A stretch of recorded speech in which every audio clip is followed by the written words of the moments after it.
Bakar nyamperin, mar, masih belum enggak. Saking memang emosinya tinggi saat itu. Kedua kali dia sampaikan juga, kalau ada yang mengatakan Nabi Muhammad mati, saya tebas lehernya. Dolek lagi, mar, sabar. Dia nggak tahu kalau yang negor itu yang belakang, di belakang dia adalah Sayyidina Abi Bakar As-Siddiq. Ketiga kalinya Sayyidina Umar mengatakan hal yang sama, kalau ada yang mengatakan Muhammad itu mati, maka saya tebas lehernya, dicolek lagi sama Abu Bakar. Mar, barulah nengok. Seketika Umar melihat, menatap wajah Abu Bakar As-Siddiq yang begitu adem. Karena memang sosok Sayyidina Abu Bakar ini termasuk sosok yang seolah apa ya, begitu dekatnya dengan Nabi Sallallahu Alaihi Wasallam. Sampai ketika Umar melihat wajah Sayyidina Abu Bakar As-Siddiq, seolah-olah beliau melihat Rasulullah Sallallahu Alaihi Wasallam. Seketika puncak emosinya Umar mereda. Seketika Umar ini luluh melihat Sayyidina Abu Bakar, yang padahal dikenal Sayyidina Abu Bakar ini bukan orang yang galak, tidak segalak Umar ibn Khattab. Abu Bakar orangnya adem, bijaksananya luar biasa. Bahkan ulama katakan kebijaksanaan Abu Bakar As-Siddiq ini bukan hanya terdengar di muka bumi, tetapi sampai kalangan para malaikat. Masya Allah. Ini salah satu sahabat yang begitu dekat dengan Rasulullah Sallallahu Alaihi Wasallam. Bahkan hampir setiap sunnah Nabi, hampir setiap perbuatan Nabi, akhlakil karimahnya, perkataannya, apa yang dicontohkan oleh Nabi, tidak sedikit pun terlewat oleh Umar bin Khattab. Tidak sedikit pun terlewat oleh Sayyidina Abi Bakar As-Siddiq. Termasuk pada peristiwa Isra wal Mi'rajnya Nabi. Pada saat Isra wal Mi'rajnya Nabi ini kan ujian besar bagi kaum mukminin, ujian besar bagi kaum muslimin saat itu.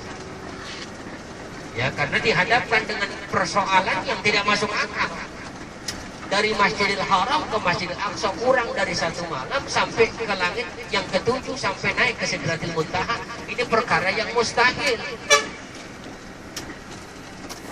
Saat itu sebagian sahabat meragukan cerita Rasul. Bahkan sebagian yang lain sudah menyatakan bahwa Rasul ini adalah orang yang gak benar. Maka saat itu sudah banyak orang yang murtad kembali kafir sebab peristiwa Isra wal Mi'raj. Tapi ketika Rasulullah menceritakan peristiwa Isra Mi'rajnya kepada Sayyidina Abi Bakar As-Siddiq, begitu cerita dengan sedetail mungkin perjalanan Rasulullah Sallallahu Alaihi Wasallam, apa kata Sayyidina Abu Bakar? Ya Rasul, cukup, sadaqta ya Muhammad Sallallahu Alaihi Wasallam. Nabi, saya udah pasti tahu engkau adalah orang yang benar. Dari peristiwa Rajab ini yang diabadikan dalam surah Al-Isra, Subhanalladzi, dan seterusnya. Dari sini kemudian Sayyidina Abu Bakar menyatakan, sadaqta ya Muhammad, engkau benar wahai Nabi Muhammad Sallallahu Alaihi Wasallam. Dari sinilah Abu Bakar kita kenal dengan Abu Bakar As-Siddiq, ya, sahabat yang membenarkan cerita Isra Mi'rajnya baginda Nabi Muhammad Sallallahu Alaihi Wasallam. Saudara, ada hikmah yang begitu banyak yang kita ambil dari Abu Bakar. Kebijaksanaan yang beliau terapkan dalam kehidupannya, yang kemudian dia terapkan di keluarganya. Kebijaksanaan yang beliau terapkan kepada orang-orang di bawahnya, ini karena semata-mata mengikuti apa yang dicontohkan oleh Rasulullah Sallallahu Alaihi Wasallam. Bahkan Allah Subhanahu Wa Taala katakan, "Wa bima rahmatin minallahi linta lahum, walau kunta faddan ghalidhal qalbi lanfaddu min hawlik, fa'fu anhum wastaghfir lahum washawirhum fil amr, fa idza 'azamta fatawakkal 'ala Allah, innallaha yuhibbul mutawakkilin."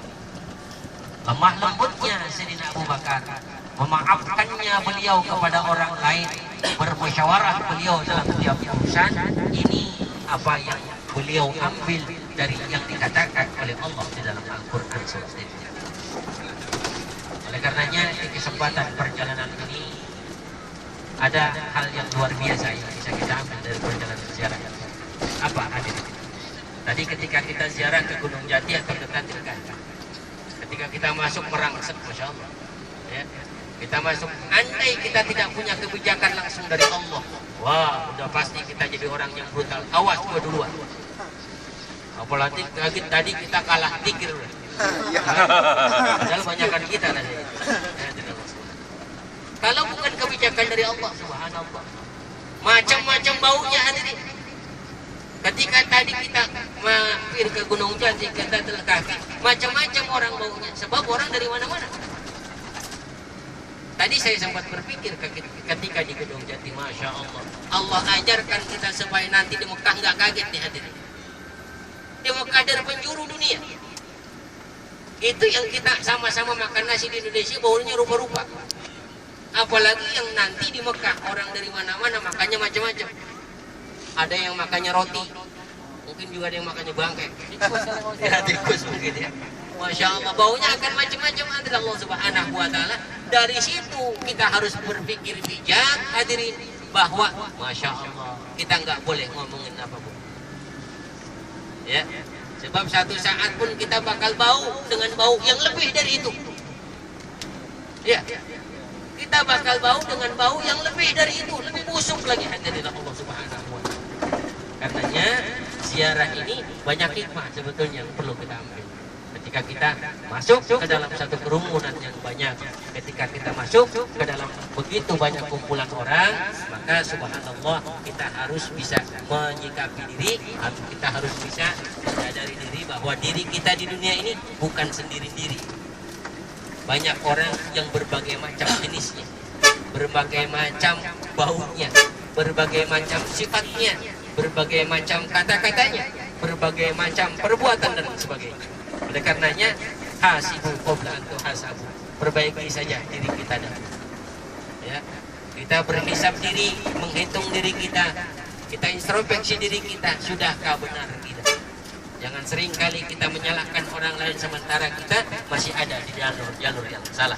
Mudah-mudahan perjalanan sore ini sedikit kata yang saya sampaikan mampu menjadikan hikmah yang banyak, mudah-mudahan mampu menjadikan kita jauh lebih baik dari sebelumnya. Itu saja. Assalamualaikum warahmatullahi wabarakatuh. Waalaikumsalam warahmatullahi wabarakatuh. Demikianlah tadi uraian kata